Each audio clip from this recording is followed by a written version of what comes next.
বিজয়ের মাস উপলক্ষে দেশের বিভিন্ন প্রান্তে যাত্রা দল নিয়ে মাসব্যাপী যাত্রা উৎসব আয়োজন করেছে বাংলাদেশ শিল্পকলা একাডেমি।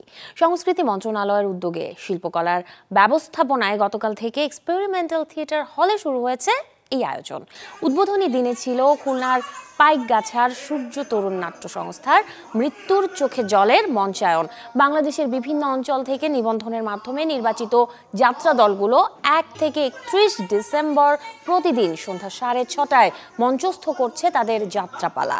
100 টাকার টিকিটে দর্শকরা দেখতে পারবেন প্রতিদিনের শো, আর এই টিকিট বিক্রি থেকে প্রাপ্ত পুরো অর্থ সরাসরি প্রদান করা হবে সংশ্লিষ্ট যাত্রা দলকে, যা তাদের বড় ধরনের অনুপ্রেরণা যোগাতে সাহায্য করবে।